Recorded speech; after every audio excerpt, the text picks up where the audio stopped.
tunaangalia kitabu cha Ufunuo. Kitabu cha Ufunuo tunaanza siku ya leo. Kitabu cha Ufunuo. Tumekuwa tukiangalia kitabu cha Danieli na tuliachia kitabu cha Danieli sura ya 7 na tutafanya references tukiwa kitabu cha Ufunuo. Hatutasoma sura ya 8 kwa sababu sura ya 8 inarudia sura ya 7, isipokuwa hautapata ufalme wa Babeli katika sura ya 8. Hautapata kitabu hautapata sura ufalme wa Babylon sura ya 8. Unaanza na ufalme wa Wamedi na Waajemi. Sura ya 9 Danieli ameona pembe mdogo ambaye ameenda mbinguni, ameharibu ukweli wa neno la Mungu, na swali limekuja katika Danieli 8 fungu la 13 inauliza ni mpaka lini, na jibu limekuja akaambiwa ni siku ni baada ya siku 2300 2300 days and nights. Kwa hivyo Danieli amezirai katika sura ya 8 na sura ya 9, anaomba ili apate majibu. Sura ya 10 majibu anapata. Sura ya 11 falme mbili ya juu na ya chini, kaskazini na kusini zinapigana, na unapofika sura ya mwisho ya Danieli 12 anaambiwa aweze kufunga huo unabii, maana unahusu watu wa nyakati za mwisho.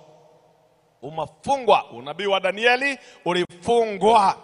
Na ndiyo sasa tuko na kitabu cha Ufunuo. Kitabu cha Ufunuo. Kitabu cha Ufunuo ni kitabu ambacho ni cha pekee sana. Kiliandikwa na Yohana akiwa katika kisiwa cha Patmos mwaka between 94 and 98 AD. Kitabu cha Ufunuo ni kitabu ambacho utaona kina tabia zake. Kina tabia zake. Ndio ni kitabu cha mwisho cha Biblia. Na kina tabia zake. Moja ya tabia zake ni kwamba utaona kuna mifano mingi, lakini lazima iwe na maana. Symbolism iko nyingi sana, mifano. Na pia mambo ya kuwa linazungumzia jambo hili na unatafsiri hivi, inaitwa dualism, unaipata katika kitabu cha Ufunuo. Kitabu cha Ufunuo utapata iko na 7 nyingi sana, 7. Utapata kuna makanisa 7, kuna nyota 7, kuna macho 7, kuna ishara 7, kuna tarubeta 7, kuna mihuri 7, kuna mapigo 7, kuna milima 7, kuna 7 vichwa 7 ambao mimi nimefanya uchunguzi katika kitabu cha Biblia, nimepata 55 sevens in Revelation. Lakini utaona kuna wengine wameandika wanasema ni 54, na juzi niliona mwingine aliandika amepata 59. Sijapata hizo za 4 za juu, lakini zile mimi na mafungu yake ni 56. Ile naweza kuambia hakika, nitakuonyesha hili fungu lina hili na hili na hili na hili katika kitabu cha Ufunuo. There are 55 sevens. Na hiyo inamaanisha ya kwamba kitabu cha Ufunuo ni kitabu cha ukamilifu, kwa sababu utapata katika Biblia kuna namba 1, kuna 3, kuna 4, kuna 6, kuna 7, kuna 12. Namba unazipata ya kwamba ziko na maana yake. Kama Mungu anasema kitabu cha Deuteronomy 6 fungu la 4, anasema for the Lord God of Israel is one. Inaitwa Shema, Mungu ni mmoja. Lakini pia unapata katika Yohana wa kwanza 5 fungu la 7, Mungu huyo ni Baba, Mwana na Roho, 3 in 1, tunaita Trinity. Lakini pia ukisoma katika Ufunuo 13 unapata namba ambao iko katika pale Ufunuo 13 fungu la 17, 666. I mean 18, 666. Kuna 666 kwa Biblia mara 2. Ya kwanza kitabu cha Wafalme wa kwanza 10 na kitabu cha Ufunuo 13. Kitabu cha Wafalme wa kwanza 10 ni mshahara wa Suleimani. Alikuwa anapata vipande 666 vya fedha kila mwaka. That was his annual income. Ni namba ya binadamu, haijatimilika, na nafikiri hata huyu mwanaume hakutosheka. Namba hii ya 66 ya pili ni kitabu cha Ufunuo. So kitabu cha Ufunuo ni kitabu ambacho kimetumia namba, na utaona pia kuna namba 7. 7 means completion. 7 inamaanisha ukamilifu, completion, utimilifu, perfection, imetimilika. Namba 7. Namba 6 ni ya mwanadamu. Namba 7 ni ya Mungu, ni ya ukamilifu. Lakini pia utapata namba 12. Kwa mfano, utaona ya kwamba mwanamke aliye katika kitabu cha Ufunuo 12 fungu la kwanza anasemekana ya kwamba ana taji na iko na nyota 12. So utapata namba 12. Na pia ukisoma 21 Ufunuo utapata kuna mji wa Yerusalemi una milango 12 na misingi yake 12. So utapata the royal number. Hiyo 12 is a royal number. Na ndio unaona hata shetani kabla hajaitwa shetani alikuwa anaitwa Lucifer, nyota wa asubuhi. Alikuwa anavaa vazi lililo na mawe 12 kulingana na kitabu cha Ezekieli 28 ukianza fungu la 13 kuendelea mbele. Kwa hivyo namba hii 12 unapoisikia, hiyo inamaanisha namba ya kifalme. Namba ya kifalme, it's a royal number. Kitabu cha Ufunuo kikijaandikwa kama vitabu vingine kama kile cha Danieli. Unajua ukisoma kitabu cha Danieli unaona kimeandikwa kwa njia ya kwamba unatoka sura hii jambo kama sura ya kwanza mambo yalifanyika, sura ya pili ikafuata, sura ya tatu, yani what we call chronological manner. Unaona ya kwamba mambo yanafuatana in a succession manner. Unaona hili imeisha, linafuata lingine, linafuata lingine, inaandabana. After hili, baada ya hili lingine linatokezea. Lakini ukisoma kitabu cha Ufunuo utaona ni tofauti, kwa sababu hata kama unaona imeanza, kwa mfano ukianza sura ya kwanza inakuelezea ni nani anayeongewa katika kitabu cha Ufunuo. Alafu ukija sura ya pili na ya tatu unapata kuna makanisa 7. Haya makanisa 7. So unaanza kanisa la kwanza kuendelea mpaka la 7. Alafu sura ya 4 ya 5 tena unafika sura ya 6 unapata mihuri 7. Unasoma mpaka 8, alafu tena unaanza tena tarubeta 7 kutoka 8 mpaka 10. Sasa hii yote ukisoma usikie makanisa 7, usikie mihuri 7, tarubeta 7, hizo zote zinazungumzia kitu moja. Haya yote yanayozungumzwa yanarifaa kwa the same thing. Nitakuelezea tu momentarily, nitakuelezea tu hivi kidogo ya kwamba wakati unaposoma kitabu cha Ufunuo hauwezi ukasoma kutoka mwanzo ukiendelea ufikirie as a continuous story, ya kwamba ni hadithi tu inaendelea ikiendanga. Kitabu cha Ufunuo kimeandikwa njia ile tunaita a repetitive way, kwa kujirudia. Kwa hivyo unaenda 1, 2, 5, 6, 7. Akifika 7 anarudi tena, anaanza tena pale, anaendelea mpaka 7. Ukifika hapo unarudishwa nyuma tena mpaka uelewe, kwa sababu ni mambo ambayo ni mazito. So imeandikwa kwa njia ambayo ni ya kurudia ili uweze kuelewa. Hicho ndicho kitabu cha Ufunuo. Leo tunaangalia tu kitabu cha Ufunuo chote. Hatuna specific topic, tunaiangalia. Nataka kukuletea kitabu cha Ufunuo in summary, kwa muktasari, ili uelewe ni nini tunaangalia wiki hii. Kitabu hiki cha Ufunuo ni kitabu cha pekee ambacho kina sura 22. Kitabu cha Ufunuo ni kitabu moja ya vitabu vya Biblia. Kwa wale wageni na Biblia, na hii ndio ningeanza nayo siku ya kwanza, lakini hatukuweza. Kwa wale ambao ni wageni na Biblia ni kitabu ambacho kinasomwa hasa na Wakristo. Na hili jina Biblia hautalipata kwa Biblia. Ukisoma kutoka fungu la kwanza la Biblia mpaka ya mwisho, hakuna mahali utapata hilo jina Biblia. Maana hili jina Biblia inamaanisha Biblos au collection, ni vitabu vimeletwa pamoja. Ile neno utapata kwa Biblia ni kama maandiko. Utaipata jina maandiko, the Holy Scriptures. Utapata kama Timotheo wa 2:3 fungu la 17 na 6 anasema ya kwamba neno la Mungu is inspired. Hiyo utaipata, the scripture, the Holy Scriptures. Hata Paulo akiongea na Timotheo anamwambia wewe, kumbuka nani alikufundisha maandiko. Yesu akiongea na wale wanaume wawili wanaenda kule Emau, kitabu cha Luka 24, anatumia hilo jina la the Scriptures, kwani hamujasoma katika maandiko. Lakini hautapata jina Biblia. katika Biblia.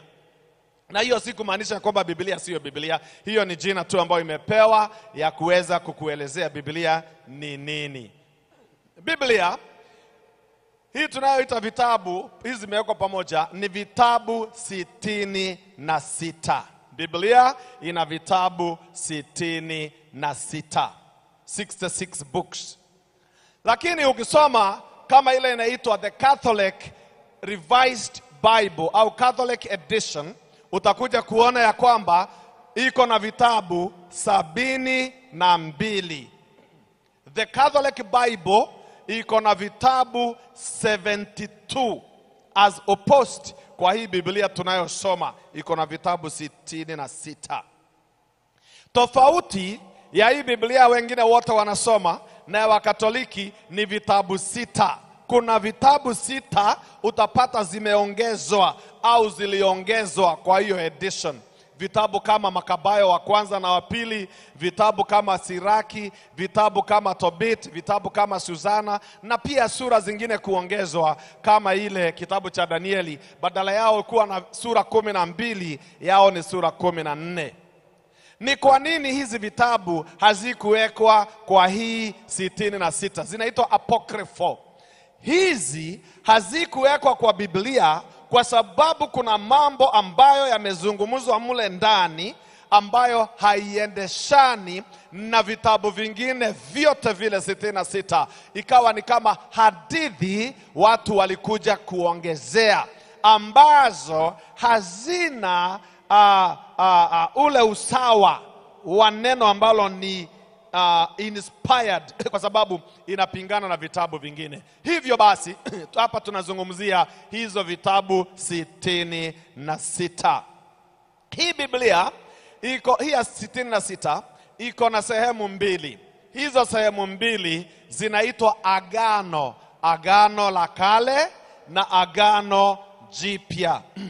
Agano la kale lina vitabu 37. Agano la kale lina vitabu 37 na agano jipya ina vitabu 29.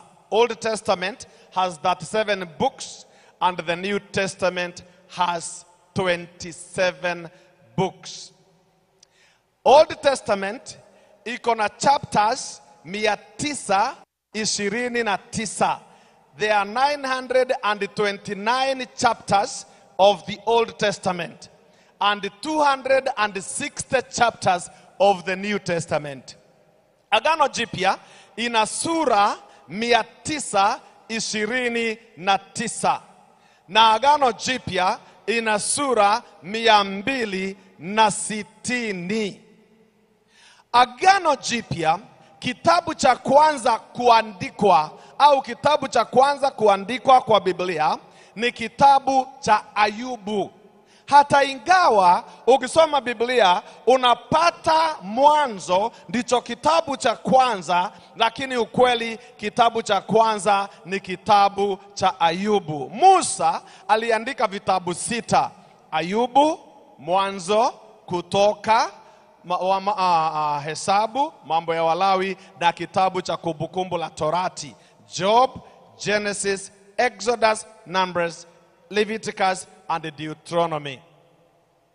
Ni kwa nini basi kama kitabu cha Ayubu kiliandikwa kwanza, ni kwa nini basi hakikuwekwa kuwa ni cha kwanza kwa Biblia?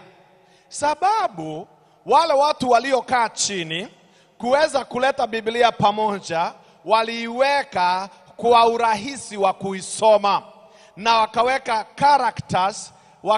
characters ili ziweze kuwa pamoja. Tunaposema characters tunamaanisha nini?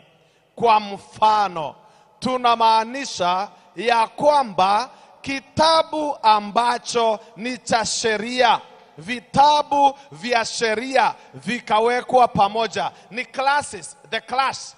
Kwa hivyo vitabu vyote vya sheria vikawekwa pamoja, zinaitwa vitabu 5 or the Pentateuch, vitabu vya Musa 5: Mwanzo, Kutoka, Hesabu, Walawi na Kumbukumbu la Torati zikawekwa pamoja. Kuna ingine inakuwa ni ya kuandikwa tu, ni maandishi, the writings, nayo ikawekwa pamoja. Ndio unampata Joshua, ndio unampata Samueli, ndio unampata kitabu pia cha Waamuzi ambao walikuwa wakati ule. Na pia kuna vitabu utapata zikawekwa pamoja ambao ni kama poem au poetry. Sijui ni lugha gani nitatumia kwa Kiswahili. Poetry sijui inaitwa nini kwa Kiswahili. Shairi. Kama shairi hivi utapata zikawekwa pamoja. Ukianza na kitabu ambacho ni cha Mithali, kitabu cha Ayubu aliwekwa hapo sasa. Books of poetry, books of wisdom. Unapata hata Mithali pale. So unapata Ayubu, unapata Zaburi, unapata Mithali, na unapata pia Mhubiri, zikawekwa pamoja. Kisha wakachukua manabii wote 14 wakawekwa pamoja, lakini wamegawanywa mara mbili. Kuna wale wanaitwa the major prophets na kuna minor prophets. Wale ambao ni wazito, wana manabii wale wazito kama Jeremiah, Isaya, Ezekieli, na pia Danieli anaanguka hapo tu. Utapata Danieli hapo kwa hao manabii ambao ni major. Wale minor, wale wandogo ambao wana sura moja, sura mbili, sura tatu, nao wakawekwa pamoja, na utawapata wote tu wamefuatana hapo. Utawapata watu kama nabii Joeli, Nehemia, Joeli, Obadia, watu kama Jona, utapata Hosea, utapata Zefania, utapata Zekaria, utapata Malaki, wamewekwa pamoja. Hiyo ndiyo Agano la Kale. Kwa hivyo walipanga kulingana na vile itaeleweka literature, na pia wanaweka kulingana na class. Wakiingia katika sasa Agano Jipya, wakaweka pia the same idea. Wakachukua vitabu vya Injili wakaziweka pamoja. Mathayo, Mariko na Luka na Yohana wakawekwa pamoja. Kitabu kimoja cha historia kikawekwa peke yake, ni kitabu cha Matendo ya Mitume. Is a historical book, ikawekwa hapo. Baada yake kukawekwa sasa ile tunasema the writings au the letters, barua za nyaraka za mitume, nyaraka zikawekwa pamoja. Wakaanza na za Paulo, unapata kuna Warumi, unapata kuna Wakorintho wa kwanza na wa pili, unapata kuna Wagalatia, kuna Waefeso, kuna Wafilipi, kuna Timotheo wa kwanza na kuna Timotheo wa pili, kuna Wakolosai, kuna Wathesalonike, unapata kuna Filemoni na kuna Tito na Wahibrania. Hizo zote ni za Paulo, zikawekwa pamoja. Lakini baada ya hiyo unapata ya kwamba kuna Yohana, pia Yohana ambaye aliandika Injili. Yohana aliandika Injili, ameandika vitabu 5 katika Agano Jipya. Ameandika Injili ya Yohana na ameandika nyaraka ya kwanza na ya pili na ya tatu ya Yohana na kitabu cha Ufunuo. Kwa hivyo nyaraka zake zikawekwa pamoja, waraka wa kwanza wa Yohana na wa pili na wa tatu. Kisha waraka wa kwanza na wa pili wa Petero zikawekwa pamoja. Alafu Yakobo James ambaye alikuwa ni kiongozi wa kanisa wakati ule. Ukisoma Matendo ya Mitume 15, ndiye ambaye alikuwa mzee mkuu wa kanisa katika council ya Jerusalem. Akawa ako hapo na yeye akaandika barua yake, akiandika na shida ambazo watu hutokezea akaandika. Hatimaye yule Jude ambaye pia alikuwa ni mmoja wa wanafunzi akaandika. Iko only one chapter ya Jude. Ameiandika kutoka fungu la kwanza hadi fungu la 24, ambayo sasa inatufikisha katika kitabu chetu cha mwisho sasa, kitabu ambacho ni cha unabii, which we call eschatological book, kitabu ambacho kina siku za mwisho, mambo ya mwisho, the end times, kikawekwa mwisho. Nacho ni kitabu cha Ufunuo, kuanzia sura ya kwanza hadi sura ya 22 ikawekwa peke yake. Na hiyo ndio tunaangalia. Kwa hivyo hata ingawa Ufunuo tunasema tunaangalia, it's part of the bigger book, hiki kitabu ambacho ni kitabu cha Ufunuo. Leo maana nimekwambia ni vitabu ngapi, nimekwambia ni sura ngapi, wacha nisikwambie ni mafungo mangapi kwa sababu haitasaidia sana. Lakini Biblia imeandikwa na watu kama 44, about 40 writers ndio waliandika Biblia. Na iliwachukua muda wa miaka 1500 between ya kwanza mpaka wa mwisho is 1500 years ambayo ilichukua kuandika hii Biblia. Na imesikizana harmony ya hali ya juu sana kwa sababu ni Roho wa Mungu alikuwa anaongoza. Yohana sasa akiwa kisiwa cha Patmos, alijikutaje kisiwa cha Patmos? Wakati kanisa limeendelea na serikali ya Kirumi inapinga kanisa la Mungu, Yohana alijikuta akiwa mwanafunzi wa mwisho na akapelekwa katika kisiwa cha Patmos kama a political prisoner. Amefungwa, amewekwa huko. Akiwa huko, katikati yake na watu ni maji ya bahari ambayo inaitwa Mediterranean Sea, ndio tu alikuwa anasikia. Kwa hivyo utamsikia Yohana akiongea kitabu cha Ufunuo akitumia sana kuhusu maji na bahari. Nikaona wanyama kutoka baharini, anaisikia kwa sababu ndio ambao anaiona. Usiku hakuna sauti nyingine anasikia, ni ya maji na crickets, anaishi peke yake huyu Yohana. Sura ya kwanza fungu la kwanza akianza, anasema ya kwamba huu ni ufunuo wa Yesu Kristo ambayo alipewa na Mungu awaonyeshe watumwa wake mambo ambayo kwamba hayana budi kuwako upesi. Naye akatuma kwa mkono wa malaika akamuonyesha mtumwa wake Yohana. Huu ujumbe ambao ni ufunuo ulikuja kwetu kutoka kwa Mungu mwenyewe. Mungu. Now you also have to understand, uelewe, wakati Biblia inapozungumzia Mungu, hiyo ni title. Mungu, God is a title ya wote watatu. Kwa hivyo si baba. Anaposema Mungu anazungumzia the title, kwa sababu kuna Mungu Baba, Mungu Mwana, Mungu Roho. Kwa hivyo wakati tunapoona kitu kimetoka kwa Mungu, inamaanisha ya kwamba walikaa wakakubaliana na huyu akatolewa. Ndio unaona Yohana 3 fungu la 16 inasema kwa maana jinsi hii Mungu aliupenda ulimwengu. Inamaanisha Mungu Baba alipenda ulimwengu, Mungu Mwana alipenda ulimwengu, Mungu Roho alimpenda ulimwengu. Wanafanya kazi pamoja. Ukiangalia katika Biblia utakuja kugundua ya kwamba anayeonekana sana akifanya kazi katika Agano la Kale ni Mungu Baba. Na katika Injili anayeonekana anafanya kazi zaidi ni Mungu Mwana.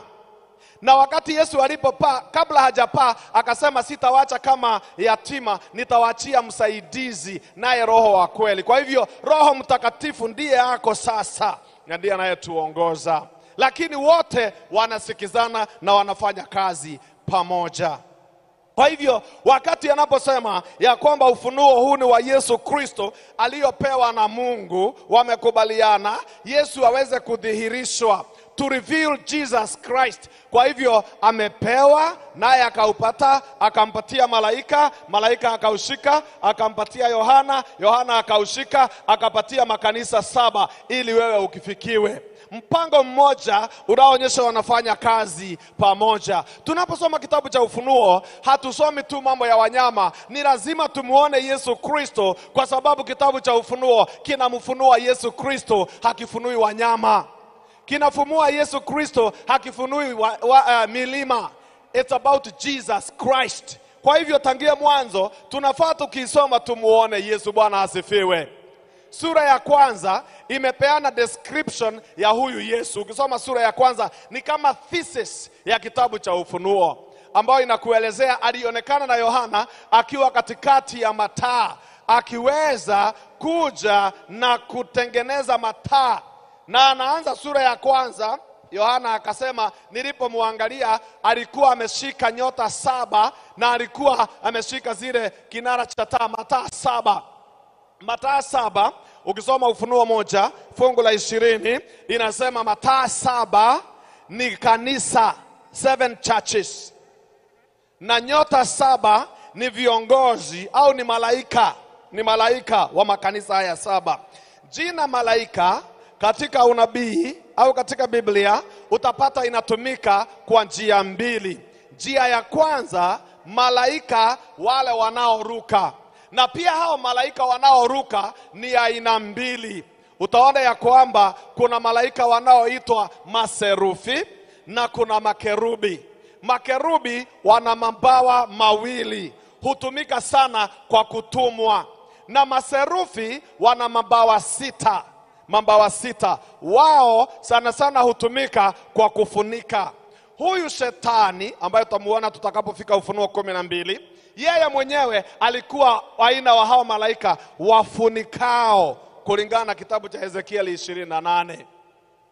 Kwa hivyo unapata ya kwamba njia moja ya kutumia neno hili la malaika ni malaika hao ambao wako mbinguni. Malaika watakatifu na malaika wabaya wote wanatumika hiyo neno moja, angelos.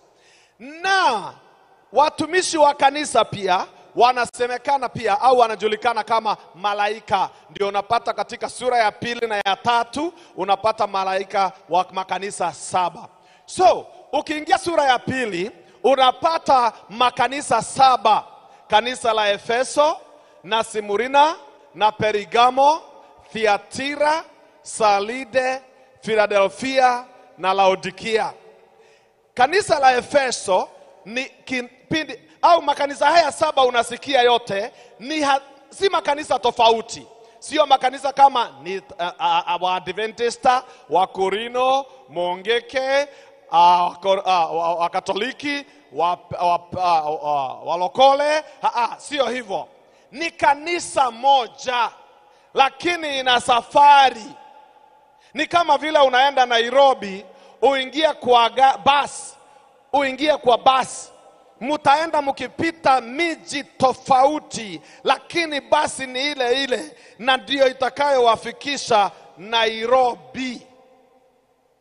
Mumepita miji tofauti, lakini basi ni ile ile.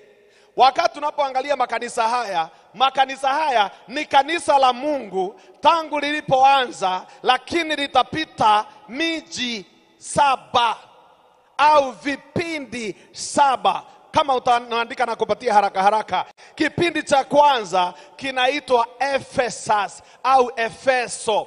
Efeso maana yake ni kitu kinachovutia, something that is desirable, something that is desirable. Na kipindi hicho ni kuanzia mwaka wa 31 AD, 31 AD mpaka mwaka wa 100 wakati Yohana amemaliza kuandika kitabu hicho cha Ufunuo. Kanisa likaingia kipindi cha pili kinaitwa Simurina. Maana ya Simurina inamaanisha something that smells sweet, kitu ambacho kinachonukia. Kipindi hicho kilikuwa AD 100 mpaka AD 313. 313. Kaingia kipindi cha 3, kanisa la Perigamo ni kipindi cha 3 cha muinuko, kipindi ambacho kilikuwa kutoka mwaka wa 313 hadi mwaka wa 538. Kaingia kipindi cha 4 cha Thiatira. Kuingia kipindi cha Thiatira ambacho kilikuwa ni cha kafara kuanzia mwaka wa 538 ikaenda mpaka mwaka wa 1517. Mwaka wa 1517 wakati Martin Luther alianza kanisa ile ya Lutherani wakati wa Reformation. Kaingia kipindi kingine cha Saride. Kipindi cha Saride kinaanza mwaka wa 1517 kutoka 1517 all the way mpaka mwaka wa 1798 ambao ilikuwa pia ni mwisho wa zama za giza. Zama za giza zinaanza mwaka wa 538 1798 ndio sasa Reformation na Mwangaza na Bible Societies zikatengenezwa za kuchapisha Biblia. Kipindi cha kanisa la Philadelphia kikaanza mwaka wa 1798 mpaka mwaka wa 1844 1798 mpaka 1844 Philadelphia. Philadelphia ni majina mawili, ni Phileo na Adelphos. Phileo ni upendo. Katika Kiyunani, in Greek, kuna upendo aina tofauti. Kuna agape, kuna eros, kuna phileo. Phileo ni upendo wa kindugu. Eros ni upendo wa umozazi. Agape ni upendo wa Mungu, unconditional love. Kwa hivyo hii Adelphos ni kipindi kilifika ambacho ni kipindi cha upendo unaoonyeshwa na ndugu. Adelphos ni ndugu. Brotherly love, upendo wa kindugu. Ni kwa nini kipindi hiki cha Philadelphia kina upendo wa kindugu? Ni kwa sababu ni kipindi hicho wakati wa missionary walipatikana na Bible Societies zikapatikana, vitabu vikachapishwa ili watu waweze kusoma neno la Mungu na waweze kupata mwangaza na nuru. Na ukienda katika historia pia ya Waadventista, ni katika kipindi hiki wakati ambako walipata mtu ambaye alikuwa anahubiri kuhusu kurudi kwa Yesu Kristo, the great disappointment at this particular time. Kuanzia mwaka wa 1844 au 1844 kipindi cha mwisho kikaanza ambacho ni kipindi cha Laodicea au Laodikia.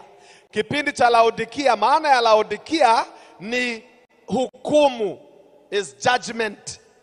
Ni hukumu, na ndio Petero anasema hukumu imeanza katika nyumba ya Mungu. Kipindi hiki ni kipindi cha 7. Kanisa linapita kipindi cha 7. Hii 7 utakuja kugundua ya kwamba wakati Paulo anazungumza katika Wathesalonike wa kwanza 4 na fungu la 16 hadi 18, anasema si wote watakufa, lakini kuna wengine watapata wakiwa hai wakati Yesu atakaporudi na watabadilishwa miili yao. Na pia anaizungumzia katika Wakorintho wa kwanza 15 ukianza fungu la 50 hadi 54, anasema ya kwamba kufumba na kufumbua tutabadilishwa miili. Kipindi hiki cha 7 ni sawa na mtu wa 7 kutoka Adam. Mtu wa 7 kutoka Adamu, ukianza Adamu, alafu kuna Kaini, kuna Enoko, kuna Sethi. Mtu wa 7 aliitwa Enoch. Anaitwa Enoch ambaye hakufa na alikuwa ni nabii. Enoki alikuwa ni nabii na ndiye alikuwa nabii wa kwanza kutabiri hali ya kurudi kwa Yesu Kristo mara ya pili. Alisema alionyeshwa na akaona malaika 1000 mara 10,000 wakija, na hiyo utaisoma katika Juda. Ile nikupatie kitabu cha Jude 1 fungu la 14, utapata unabii wa huyu mtu anaitwa Enoch. Kwa hivyo kipindi hiki cha Laodikia ni sawa na kipindi cha Enoch. Si wote watakufa, lakini watamuona Yesu akirudi mara ya pili. Hiyo ni sura ya 2 na ya 3. Na hicho sasa ndiko kipindi ambacho Yesu anasema nimesimama mlangoni na bisha, munifungulie niingie ndani. Kipindi hiki cha mwisho, hiki ni kipindi cha lala salama katika historia ya ulimwengu. Hiyo ni sura ya 2 na ya 3. Ukisoma sura ya 4 na ya 5 ya kitabu cha Ufunuo, Yohana anasema akaangalia mbinguni. Ukianza hiyo fungu la kwanza sura ya 4, mbingu ikafunguka, mlango ukafunguka, na alipoonyeshwa mbinguni akaonyeshwa setup ya mbinguni. Akaona kiti cha enzi, akaona wazee 24, akaona viumbe vilivyo na macho ndani na nje vinne, akaona hata mto ambao ni wa moto, na akaona upinde wa mvua pale katika kiti cha enzi. Na alipoangalia aliyekalia kiti cha enzi ni kama mwana kondoo au ni simba wa Yuda. Lakini ukiingia sura ya 5, anasemekana yeye ni mwana kondoo aliyechinjwa tangu kuwekwa misingi ya dunia, na mkononi mwake alikuwa ameshika kitabu, na hicho kitabu inaitwa scroll. Alikuwa ameshika a scroll kwa mkono wake. Lakini hicho kitabu alikuwa ameshika kilikuwa kimefungwa na mihuri 7. Hiyo unaipata katika sura ya 5. Na Yohana akajua ndani ya hicho kitabu kuna ujumbe, lakini hakuna mtu ambaye angeufungua. Kwa hivyo akalia sana. Lakini kukapatikana mzee mmoja kati ya wale 24 aliyekuja kwake na akamwambia usilie, kwa sababu amepatikana mmoja ambaye is worthy to open the seals, mmoja ambaye anastahili kukifungua kile kitabu.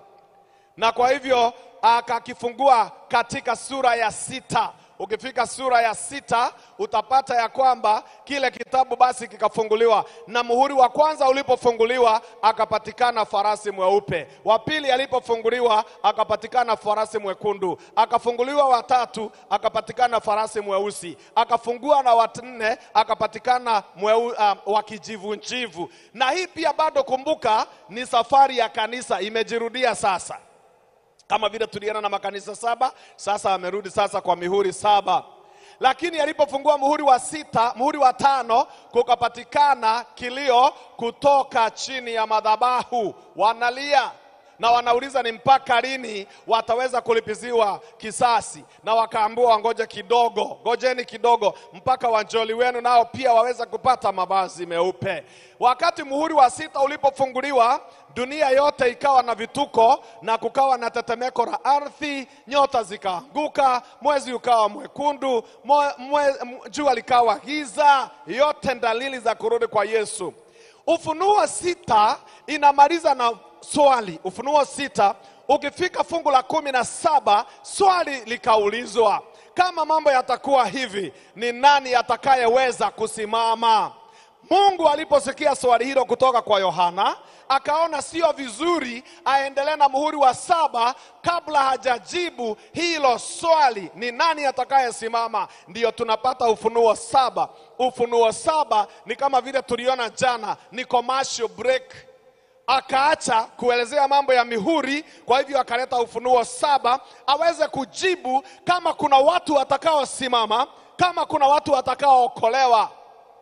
Na ndio akasema ya kwamba kuanzia fungu la 1, kisha malaika akaonekana akiruka katikati ya anga, akitangazia wale malaika 4 wameshikilia pepo za nchi wasiachilie pepo hadi huyu malaika atakapomaliza kuweka watumishi wa Mungu muhuri katika vipaji vya nyuso zao.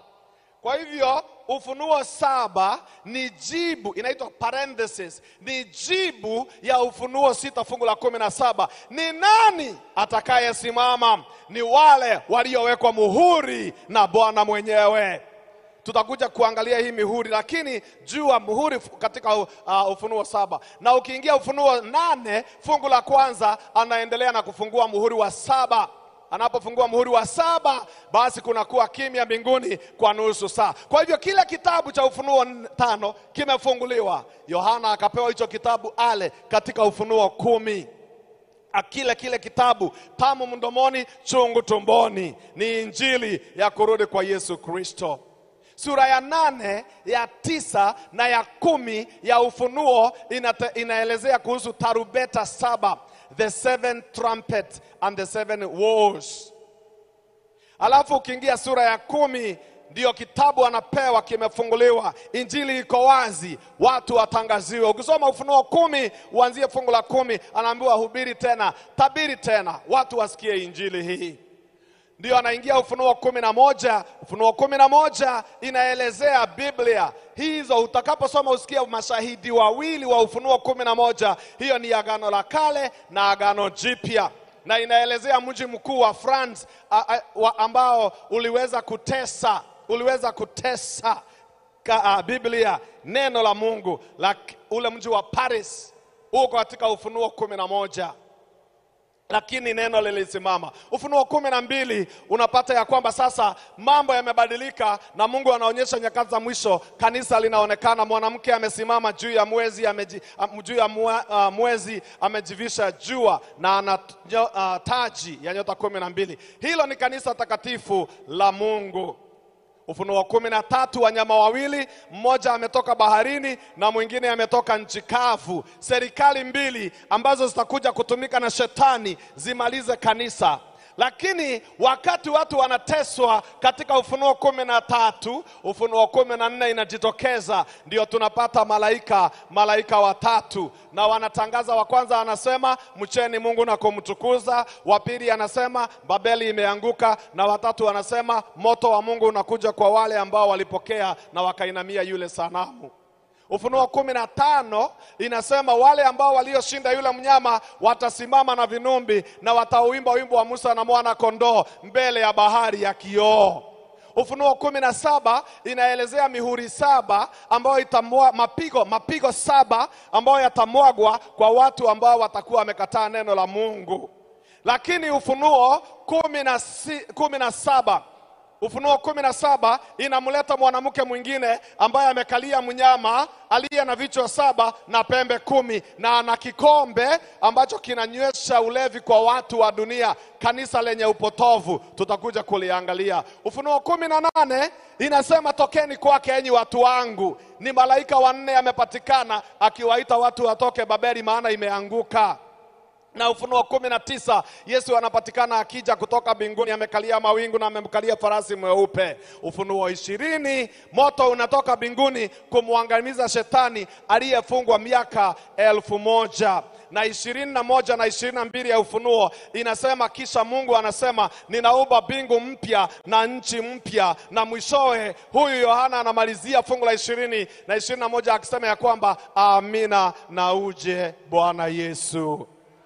Hicho ndicho kitabu cha Ufunuo ambacho kimepewa watu wa Mungu ili waweze kuwa tayari. Lakini katika hicho kitabu kuna nyoka, katika kitabu kuna wanyama, lakini pia kuna malaika aliye na ujumbe, kuna moto wa kuteketeza dhambi, kuna mwanamke wa upotovu, kuna malaika anayeambia watokeni kwake enyi watu wangu, kuna harusi ya mwana kondoo, na kuna mbingu mpya, kuna nchi mpya, na mwishowe watakatifu wa Mungu watashinda. Katika yale makanisa wanasemekana aliyeshinda, aliye na sikio asikie vile Roho anavyosema kwa kanisa. Mwisho, wakati unaposoma katika kitabu cha Ufunuo utapata kuna heri 7, 7 blessings. Kama ile ulipata Mathayo 5 anasema blessed are the poor, heri walio maskini wa roho. Heri hizo unazipata pia katika kitabu cha Ufunuo. Kitabu cha Ufunuo ni kitabu chako, ni kitabu changu. Tukisome, tukaelewe. Na kuuliza usimame mahali ulipo ili tuweze kumaliza kipindi chetu cha jioni. Na kama ilivyo desturi na kawaida yetu, mimi hukaribisha leo na naweka wazi, kama unasikia una jambo ungetaka kumwambia Yesu, sitasema ni nini, lakini unasikia ndani yako na jambo ungetaka kumwambia Yesu, songa mbele tuombe na wewe.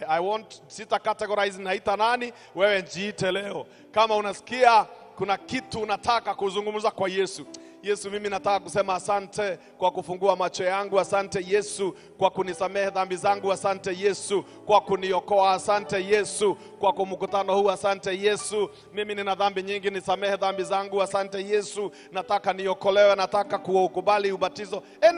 Anything is open. Lakini wale wanakuja hapa mbele kabisa ni wale wapya, wageni kabisa, na wale ambao wangetaka wabatizwe. Mnapoendelea kuja, nataka niulize watu 5 peke yake, the first 5. Kama wewe leo ndiyo mara yako ya kwanza kuja kwa huu mkutano, inua mkono. Kama leo ndiyo mara yako ya kwanza, the first time kuja kwa mkutano, hebu njoo mbele hapa tu, njoo, nina zawadi yako. Kama ndiyo mara yako ya kwanza, watu Jo, kama ni mara yako ya kwanza, jo tu, tunakusubiri, jo. Come. Kama niko na zawadi yako, kama ni mara yako ya kwanza kuja, jo. Vitabu vyangu viko wapi? Kuna vitabu, na sasa wajulikane ni wangapi, kwa sababu kuna wengine watakosa. Mkikosa usijali, utapata kesho. Na kama unasikia kwamba kuna, endeleeni kuja, jo. Tunaomba sasa.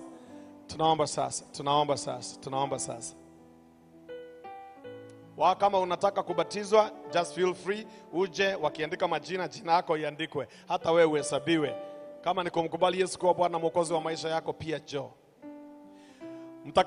Mtakatifu na Mungu wetu uishie mahali pa juu mbinguni, tumejileta mikononi mwako tukikushukuru na kulihimidi jina lako kwa wingi wa fadhili zako. Asante kwa sababu hakika tumeuona mkono wako Bwana, na tumesema hakika hatukuachi, tutakushikilia. Lakini wakati mwingine tunachoka, hata tunaachilia mkono wako. Hivyo tunaomba wewe ukatushike mkono, utushikilie, kwa sababu ukifanya hivyo hatutapotea. Asante kwa kutujulisha kuhusu neno lako takatifu. Asante kwa kutujulisha kitabu cha Ufunuo kiko kwa kusudi gani. Asante kwa sababu imetukumbusha hakika tunafaa tukisome kitabu hiki, na ili tujue siri ambazo umeficha katika kitabu hiki, tuandaliwe kwa sababu ya ufalme wako. Tukisoma kitabu cha Ufunuo kitatusaidia kusimama wakati wa shida, wakati wa majaribu, wakati wa mateso, wakati imani yetu inajaribiwa. Tutasimama imara kwa sababu tutakuja kuelewa kile ulichosema. Wabariki wote ambao wamesikia ujumbe huu, wale walioko hapa na wale walio katika vituo mbalimbali, wote ujifunue kwao. Na kwa sababu hiki ni kitabu cha ufunuo, jifunue kwetu, jifunue kwao, jifunue kwa kila mmoja. Na tukikuelewa tutashukuru katika jina la Yesu Kristo aliye Bwana na mwombezi wetu. Amen. Amen. Bwana aweze kuwabariki. Muwe na usiku mwema hadi siku ya kesho. Wale tuko